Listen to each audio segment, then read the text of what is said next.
आपल्यात खतरा आहे, त्यासाठी आंदोलन करण्याची गरज आहे। वर्गीकरणाच्या एक संयोजक म्हणून या ठिकाणी पहिली मीटिंग घेतली। त्या पहिल्या मीटिंग पासून त्या आजच्या मोर्चापर्यंत आम्ही जे लोकांनी आज सहभागी दिलं त्या सहभागीवर समाज येत नव्हता, समाज रस्त्यावर उतरत नव्हता, समाज एक संघ होत नव्हता।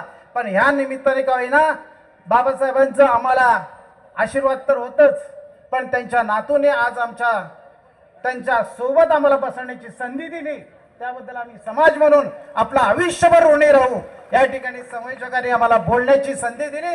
ज्या चर्मकार समाज बांधवांनी या ठिकाणी सहभागी झालात त्या सर्वांचं मी या ठिकाणी स्वागत करतो।